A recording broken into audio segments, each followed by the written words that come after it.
সুপ্রিয় শিক্ষার্থীরা, আশা করি তোমরা ভালো আছো। রাজবাড়ী সরকারি কলেজের অনলাইন ক্লাসে তোমাদের সবাইকে স্বাগতম। আমি মোহাম্মদ জহুরুল ইসলাম, প্রভাষক, বাংলা। ইতিপূর্বে আমি তোমাদের সঙ্গে পরিচিত হয়েছি, কয়েকটি বিষয়ে তোমাদের ক্লাস নিয়েছি।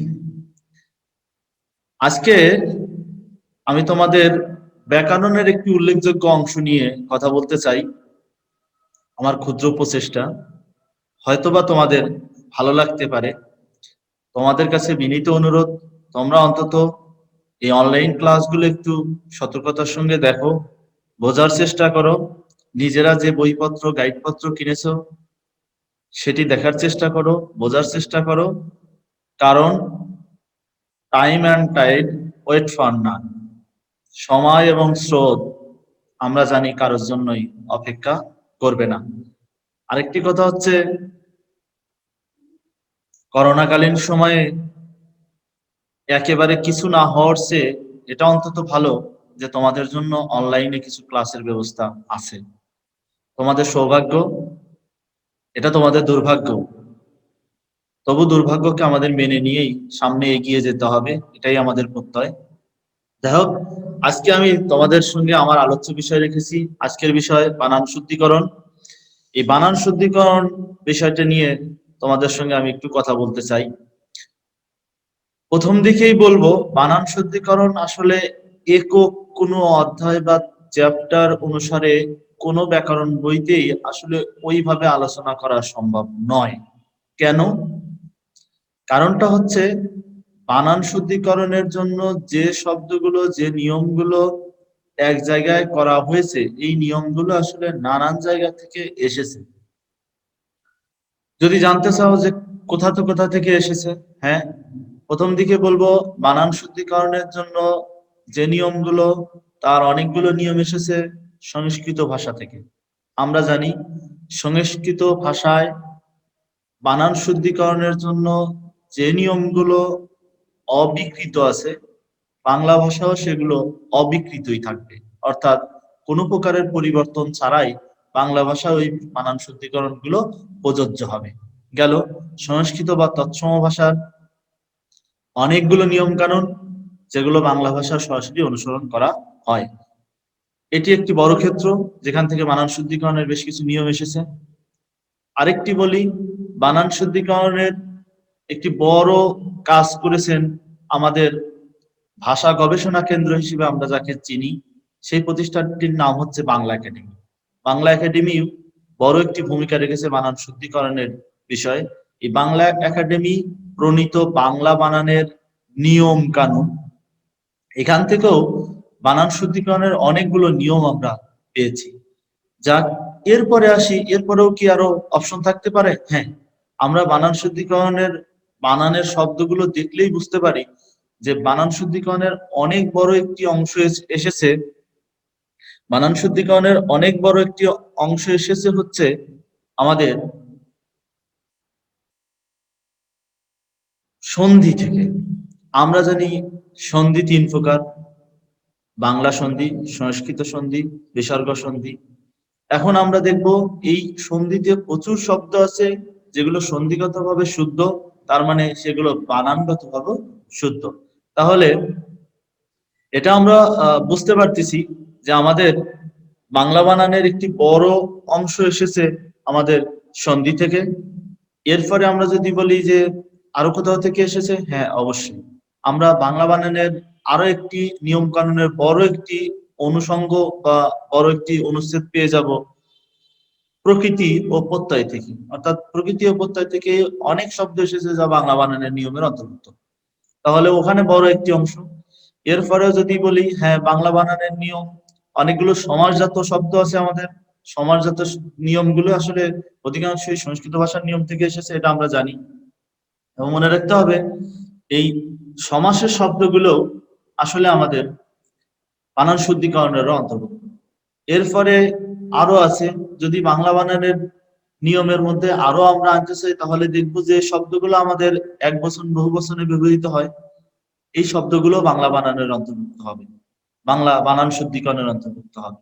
এরপরে যদি আমরা বলি বাংলা বানানের স্ত্রীবাচক পুরুষবাচক যে শব্দগুলো আছে সেগুলোর ক্ষেত্রে বাংলা বানানের নিয়ম বা বাংলা বানানের শুদ্ধিকরণের অন্তর্ভুক্ত হবে।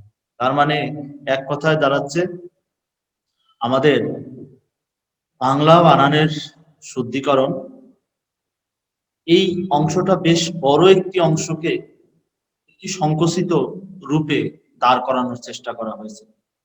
আমরা এতগুলো চ্যাপ্টার এতগুলো অনুচ্ছেদ শেষ করে বানান শিখব, এই ধারণাটা খুব কঠিন এবং জটিল।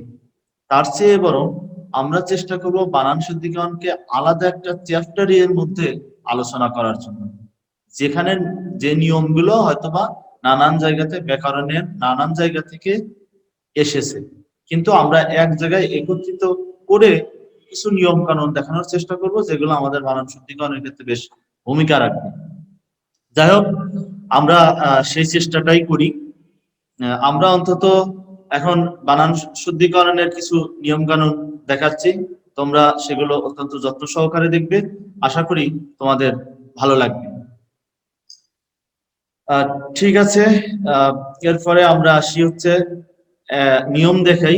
আমরা একটা নিয়ম দেখাচ্ছি এখানে, দেশ ভাষা এবং শব্দের কথা বলা হচ্ছে। দেশ ভাষা এবং জাতির নাম লিখতে হ্রস্বইকার ব্যবহার করা হয়। বিষয়টা তোমরা অবশ্যই সহজ অর্থে বুঝতে পেরেছো। দেশের নাম আমি বেশ কিছু উদাহরণ দিয়েছি, দেশ গ্রিস, দেশ জার্মানি, দেশ ইতালি, দেশ হাঙ্গেরি। আমরা দেখতেছি প্রত্যেকটা শব্দেই একটা করে হ্রস্বইকার ব্যবহার করা হয়েছে, সেটা অবশ্যই দীর্ঘিকার হয়নি। অর্থাৎ গ্রিস বানান হয় দীর্ঘি হয় নাই, জার্মানি বানান দীর্ঘিকার হয় নাই, ইতালি বানান দীর্ঘিকার হয়নি, হাঙ্গেরি দীর্ঘিকার হয়নি। অবশ্যই দেশ বানানে হ্রস্বইকার ব্যবহার করতে হবে। আমাদের বাদ থাকলো ভাষা এবং জাতির নাম। আমরা এখানে দেখব ভাষা এবং জাতির নাম। ভাষা আরবি, ফার্সি, হিন্দি, ফরাসি, ইংরেজি, জাপানি, ইরানি, সিন্ধি, ফিরিঙ্গি। যাই হোক, এখানে দুটি শব্দ সম্পর্কে একটু ক্লিয়ার করে রাখি, পরিষ্কার করে রাখি। সেটি হচ্ছে ফার্সি শব্দটা ইরান বা ইরানীয় বা পারস্য সভ্যতার অন্তর্ভুক্ত ভাষাকে বলা হচ্ছে ফার্সি। আর ফরাসি শব্দটা আসলে আজকের ফ্রান্সের যে ভাষা তার নাম ওদের দেশীয় বা ইংরেজি ভাষায় ফ্রেঞ্চ, এই ফ্রেঞ্চ ভাষাকেই বলা হয় আসলে ফরাসি। যাই হোক, জাতি হিসেবে আমরা ভাবছি জাতি বাঙালি, পর্তুগিজ, তুর্কি, ফরাসি। এখানে আমাদের লক্ষণীয় বিষয় হচ্ছে আমাদের নিয়ম ছিল যে দেশ ভাষা এবং জাতির নামের সঙ্গে হ্রস্বই ব্যবহৃত হবে। আমরা এখানে দেখিয়েছি যে প্রত্যেকটি শব্দেই হ্রস্বই ব্যবহার হয়েছে এবং হতে বাধ্য। এরপরে আমরা 2 নম্বরে আলোচনা করছি অপ্রাণীবাচক ও ইতর প্রাণীবাচক অতৎসম শব্দের শেষে হ্রস্বইকার হবে। আমরা এখন একটু দেখার চেষ্টা করি অপ্রাণীবাচক শব্দ কোনগুলো যেগুলোতে হ্রস্বইকার হয়েছে। হ্রস্বইকার হবে তার মানে দীর্ঘইকার হবে না। ইতর প্রাণীবাচক অতৎসম শব্দ। এখানে আমরা তৎসম শব্দ বলতে যাকে বুঝি তাকে আমরা বারবার বলছি সংস্কৃত শব্দ। এই সংস্কৃত শব্দেরই আরেকটা নাম তৎসম শব্দ। এখন মনে রাখতে হবে তৎসম শব্দ আবার অতৎসম শব্দ। অতৎসম শব্দ বলতে কি বোঝানো হবে? অতৎসম শব্দ বলতে বুঝতে হবে তদ্ভব শব্দ, দেশি শব্দ, বিদেশি শব্দ। 3টা শব্দের কথা বলেছি। তদ্ভব শব্দ, দেশি শব্দ, বিদেশি শব্দ, এইগুলো মূলত অতৎসম শব্দ হিসেবে গ্রহণযোগ্য। আর সংস্কৃত শব্দ বা অর্ধ তৎসম শব্দ এরা সরাসরি সংস্কৃত শব্দযোগ্য বলেই গণ্য করা হবে। ঠিক আছে, আমরা এবার উদাহরণ দেখি। অপ্রাণীবাচক শব্দের উদাহরণ। অপ্রাণীবাচক শব্দের উদাহরণ বাড়ি, গাড়ি, চাবি ইত্যাদি। এরপরে ইতর ইতর প্রাণী বা ইতর প্রাণীবাচক যেটি পাখি, হাতি, চড়ুই ইত্যাদি। যাই হোক, ইতর প্রাণীবাচক আমরা বলছি ইতর প্রাণীবাচকের মধ্যে আছে পাখি, হাতি, চড়ুই, মুরগি। মনে রাখতে হবে আগের যে নিয়মটি ছিল বা আগে যেভাবে শব্দগুলোকে প্রয়োগ করা হতো, অপ্রাণীবাচক শব্দ বাড়ি দীর্ঘিকার দেওয়া হতো, গাড়ি দীর্ঘিকার দেওয়া হতো, চাবি দীর্ঘিকার দেওয়া হতো। এখন আর সেই নিয়মটি নেই। এখন আমাদের বাড়ি, গাড়ি, চাবি সবই রস্বীকার দিয়ে ব্যবহার করতে হবে। ইতর প্রাণীবাচক যেমন পাখি, হাতি, চড়ুই, মুরগি এগুলো দীর্ঘিকার দিয়ে একসময় লেখা হতো, তবে এখন আর লেখা যাবে না। এগুলো অবশ্যই আমাদের রস্বীকার দিয়ে লিখতে হবে, পাখি, হাতি, চড়ুই, মুরগি। যাই হোক, এর পরেরটায় আসি। এরপরে হচ্ছে একটি নিয়ম দেখাচ্ছি যে ক, খ, গ, ঘ পরে থাকলে পদের অন্তঃস্থিত ম স্থানে অনুস্বর অথবা উম দুটিই লেখা যাবে। আমি আসলে দুটিই লেখা লেখা যাবে এই নিয়মটি দেখাতে চাচ্ছি যে ক, খ, গ, ঘ পরে থাকলে, অর্থাৎ এর আগে যে উম অথবা অনুস্বর, এই দুইটার যে কোনো একটাই লেখা যাবে। উম অথবা অনুস্বর দুইটাই লেখা যাবে। ক, খ, গ, ঘ এর আগে আমরা বলছি যে উম অথবা অনুস্বর দুইটাই লেখা যাবে। তবে ক্ষীয় এর পূর্বে উম লিখতে হবে, অনুস্বর লেখা যাবে না। আবারও বলছি, ক, খ, গ, ঘ এর আগে অনুস্বর অথবা উম দুটি লেখা যাবে, কিন্তু ক্ষীয় এর আগে উম লেখা যাবে, অনুস্বর লেখা যাবে না। সেটাই আমরা দেখিয়েছি যে ক্ষীয় এর পূর্বে সর্বদা উম হবে, যেমন আকাঙ্ক্ষা একটা শব্দ দেখিয়েছি, অর্থাৎ সরেয়া কয়াকার অনুস্বর দিয়ে লেখা যাবে না, এটা উম দিতে হবে, উম দিয়ে ক্ষীয় আকার, আকাঙ্ক্ষা, উত্তর সঠিক। এরপরে আমরা উপরের যে নিয়মটি বললাম যে ক, খ, গ, ঘ এর আগে অনুস্বর অথবা উম দুটি দিয়েই লেখা যাবে, তবে আমরা পদের অন্তঃস্থিত ম এর ব্যাপারটা বলেছি, এই বিষয়টা আমরা একটু ক্লিয়ার করব। সেটা হলো, তোমরা যখনই আমরা যেহেতু বলেছিলাম বানানের নিয়মগুলো আসলে অনেকটাই সন্ধি থেকে, অনেক অংশ সন্ধি থেকে এসেছে, একটু ভালো করে খেয়াল করো যে অহংকার, অহংকার শব্দটির ক্ষেত্রে খেয়াল করো, অহংকার অহম, তার মানে সন্ধি বিচ্ছেদ ছিল এরকম, অহম যোগ কার, সর হ মো কয়কারে কার, তার মানে অহম যোগ কার, এই অহম অর্থাৎ মো ছিল, এই মোর কথাই বলা হচ্ছে যে পদের অন্তস্থ মো, এই মো এর পরিবর্তেই আমরা অনুস্বর পেয়েছি। তার মানে অহম যোগ কার তখন হয়ে গেছে অহংকার, ভয়ম, ভয়ম যোগ কার ভয়ঙ্কর, সংযোগ গৃহীত সংগৃহীত, শুভম যোগ কর শুভঙ্কর, হৃদয়ম যোগ গম হৃদয়ঙ্গম, সমযোগ গঠন সংগঠন। তার মানে মনে রাখতে হবে এগুলো সন্ধিজাত, এই পদ অন্তস্থ মো আছে এবং এই মো এর পরিবর্তে অনুস্বর এসেছে। তো এইবার খেয়াল করো অহংকার বানানে ক, ক এর আগে অনুস্বর, এখানে দুইটাই লেখা যাবে, অনুস্বর এবং অমুক। সংগৃহীত দেখো গ, আর সংগঠনে দেখো যে সংগঠনে আছে ঘ, এবং হৃদয় হৃদয়ঙ্গম এর ক্ষেত্রে আছে গ। তার মানে আমরা ক এর উদাহরণ পাচ্ছি, গ এর উদাহরণ পাচ্ছি, ঘ এর উদাহরণ পাচ্ছি, আর খ এর উদাহরণ হচ্ছে সংখ্যা, সমযোগ খ্যা অর্থাৎ সংখ্যা। এই ক্ষেত্রে দেখা যাবে যে সবগুলো ক, খ, গ, ঘ এর আগে যে অনুস্বর অথবা উম ব্যবহার করতে পারবো। ওকে, এরপরে আমরা আসি পরের 4 নম্বরের নিয়মে। বিদেশি শব্দের বানানে মূর্ধন্য স, মূর্ধন্য ন, স, ডয়বিন্দু র, ঢয়বিন্দু র এই 5টি বর্ণ ব্যবহার করা যাবে না। বিদেশি শব্দের বানানে মূর্ধন্য স, মূর্ধন্য ন, স, ডয়বিন্দু র, ঢয়বিন্দু র এই 5টি বর্ণ ব্যবহার করা যাবে না। যাই হোক, তাহলে আমরা উদাহরণ দেখি যে এর সপক্ষে আমাদের কি কি শব্দ আছে। যেমন স্টেশন, অর্থাৎ মূর্ধন্য স ব্যবহৃত হয়নি। ব্যারিস্টার, মূর্ধন্য স ব্যবহৃত হয়নি। খ্রিস্টাব্দ, মূর্ধন্য স ব্যবহৃত হয়নি। স্টুডিও, মূর্ধন্য স হবে না। গভর্নর, মূর্ধন্য ন হবে না। ইসলাম, আমরা যে শব্দগুলোতে, বিদেশি শব্দগুলোতে স এর মতো উচ্চারণ আসতো, সেগুলোতে আমরা এখন দন্তস্ব স ব্যবহার করব। যেমন এখানে আমি লিখেছি ইসলাম, আসলে এটা আমরা যদি ওইভাবে উচ্চারণ করি, যেটা ছিল ইসলাম তাহলে হয়ে গেছে ইসলাম। যেটা আগে লিখেছি আমরা ইয়াসিন, সেটা আমরা লিখবো ইয়াসিন। যেটা আমরা লিখেছি আগে সালাম, সেটাকে লিখবো এখন সালাম। যাই হোক, এরপরে মামুন, মূর্ধন্য ন হয়নি, দন্তন্য ন হয়েছে। এই শব্দগুলোতে আমরা আগে বলেছিলাম 5টি ধ্বনির কথা, অর্থাৎ মূর্ধন্য ন হবে না, মূর্ধন্য স হবে না, ডয়বিন্দু র হবে না, ঢয়বিন্দু র হবে না। ডয়বিন্দু র, ঢয়বিন্দু র, স, মূর্ধন্য স, মূর্ধন্য ন হবে না। এখানে আমরা তার বেশ কিছু উদাহরণ পেয়েছি। এরপরে আমরা আসি হচ্ছে রেফ এর পরে, বলা হচ্ছে রেফ এর পরে ব্যঞ্জন বর্ণের দ্বিত্ব হবে না। তো রেফ এর পরে ব্যঞ্জন বর্ণের দ্বিত্ব হবে না। সেক্ষেত্রে আমরা একটু দেখি যে রেফ এর পরে ব্যঞ্জন বর্ণের দ্বিত্ব হবে না। উদাহরণগুলো কি? উদাহরণ হচ্ছে মাধুর্য। এখন মনে রাখতে হবে মাধুর্য অন্তস্থ জ এর উপরে রেফ আছে। এই রেফ এর পরে ব্যঞ্জন বর্ণের দ্বিত্ব হবে না, তার মানে অন্তস্থ জ দুইবার করার কোনো সুযোগ নেই। আমাকে অন্তস্থ জয় রাখতে হবে এবং তা দ্বিত্ব হবে না, একক হবে, অন্তস্থ জয় থাকবে। তাহলে আমাদের মনে রাখতে হবে আগে কি রকম ছিল যে ক্ষেত্রে দ্বিত্ব হওয়াটা বন্ধ করা হয়েছে। আমাদের মনে রাখতে হবে অন্তস্থ জ এর সঙ্গে যদি আরেকটি অতীতে দেখা গেছে এর সঙ্গে আরেকটি জফলা ছিল এবং জফলা যুক্ত করার কারণে এটি হয়ে গিয়েছিল অন্তস্থ জ, উপরে রেফ আছে এবং জফলা, তার মানে দ্বিত্ব দেখানো হচ্ছিল। এই দ্বিত্বটার প্রয়োজন নেই, পরে নিয়ম করা হলো যে অন্তস্থ জয়ের সঙ্গে কোনো জফলা থাকবে না।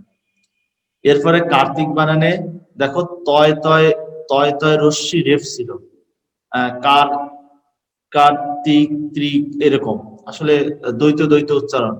এই রেফের পরে তয় তয় দুইবার নিয়ে না দিয়ে একবার।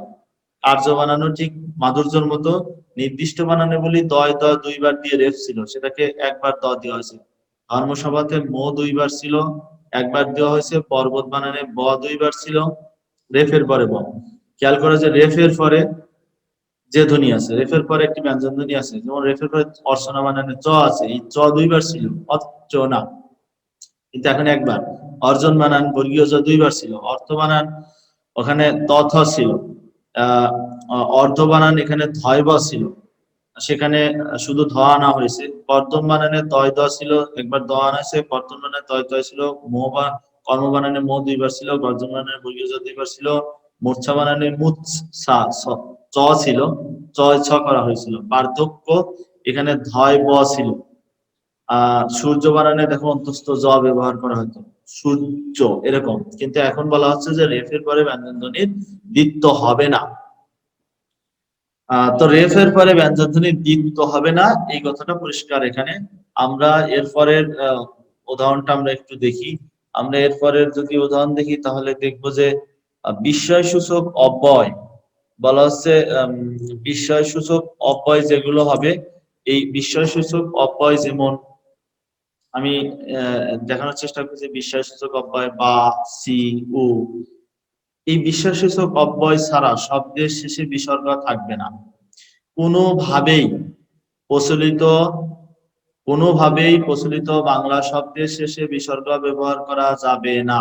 তবে যদি শব্দগুলো বিস্ময়সূচক অব্যয় হয়, যেমন বা, সি, উ, অর্থাৎ আবেগ প্রকাশ করার জন্য যে শব্দগুলো ব্যবহার করা হয় সেগুলোই বিস্ময়সূচক অব্যয়সূচক শব্দ।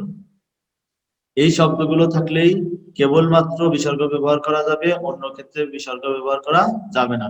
তবে লক্ষণীয় হচ্ছে আমি কিন্তু বলেছি শব্দের শেষে, আমি কিন্তু কোনোভাবেই বলিনি শব্দের মাঝে, বলেছি শব্দের শেষে বিসর্গ শব্দ ব্যবহার করা, বিসর্গ ধ্বনি ব্যবহার করা যাবে না। তবে আমরা বলেছি যে যদি অব্যয়সূচক অব্যয় হয়, যেমন বা, সি, উ, এইগুলো শেষে ব্যবহার করা যাবে। আর শব্দের মাঝে বিসর্গ শব্দ ব্যবহার করা যাবে, যেটার বড় প্রমাণের জায়গা হচ্ছে বিসর্গ সন্ধি নামে যে সন্ধিটা আছে। একটু দয়া করে বিসর্গ সন্ধিটা দেখে নিও, ওখানে বেশ কিছু শব্দ হবে যেখানে বিসর্গ বিসর্গ চলে যায়নি, বিসর্গটি আছে, এবং সেই দৃষ্টিকোণ থেকেই তোমাদেরকে মনে রাখতে হবে যে তাহলে বিসর্গ শব্দের মাঝে বসতে পারে, তবে শব্দের শেষে বসবে না। যেমন শব্দ দিয়েছে প্রধানত, আগে এই শব্দগুলো লেখার একটা রীতি ছিল। প্রধানত এই ত এর পরে বিসর্গ ছিল, প্রায়শ তালব্য শ এর পরে বিসর্গ ছিল, বস্তুত ত এর পরে বিসর্গ ছিল, কার্যত এর পরে বিসর্গ ছিল। এগুলো এখন দূরীভূত করা হয়েছে। প্রধানত এইভাবেই হবে, প্রায়শ এইভাবে হবে, বস্তুত এইভাবে হবে, কার্যত এইভাবে হবে। আলি প্রত্যয় যুক্ত শব্দে রস্বীকার ব্যবহৃত হবে। আমাদের মনে রাখতে হবে আলী আলী শব্দটা দুই রকমই বানান হতে পারে, সরেয়া লয় রস্যি এবং সরেয়া লয় দীর্ঘি। তবে মনে রাখতে হবে প্রত্যয় যুক্ত হয়ে যখন শব্দ গঠিত হবে, আধুনিক বাংলা যে শব্দগুলো আমরা ব্যবহার করব সেখানে আলী বানান দুই রকম হলেও আমাদের মনে রাখতে হবে এই প্রত্যয় যুক্ত শব্দগুলো আমরা শুধু সরেয়া লয় রস্যি এই আলীকেই নিব। যেমন সোনা যোগালী সোনালী, মিতা যোগালী মিতালি, রূপা যোগালী রূপালী, খেয়াল যোগালী খেয়ালি, খেয়া যোগালী খেয়ালি, বর্ণালী বর্ণ যোগালী বর্ণালী, পূব যোগালী পূবালী। এখন তোমার মনে হতে পারে যে স্যার এই যে সোনালী ব্যাংক তারা তো এখনো ডিডি কার্ড দিয়ে রেখেছে। একটা মনে রেখো, এটা একটি আর্থিক প্রতিষ্ঠান, ওই সোনালী নামটা পরিবর্তন করতে গেলে তাদেরকে লক্ষ লক্ষ টাকা খরচ করে শুধু একটা নাম পরিবর্তন করতে হবে। অতএব এই ধরনের অর্থনৈতিক ক্ষতি যাতে না হয় সেই দিক বিবেচনা করে আসলে নামটি পরিবর্তন করা হয়নি। এটা একটি ঐতিহ্যবাহী নাম, এই জন্য ওইভাবেই আমার মনে হয় রাখা হয়েছে। তবে বানানটি শুদ্ধ প্রয়োগ হবে হচ্ছে দন্তস্ব দন্ত নায়িকা না লয়রসী, এটাই শুদ্ধ প্রয়োগ সোনালী। এরপরে আমরা 8 নম্বরের একটা নিয়মে দেখাচ্ছি, লৈঙ্গিক পরিবর্তনে শব্দ অশুদ্ধ হতে পারে। আমি শুরুতেই বলেছিলাম যে শব্দ বানান শুদ্ধিকরণের একটা বড় অংশ এসেছে হচ্ছে স্ত্রীবাচক শব্দ এবং পুরুষবাচক শব্দ থেকে।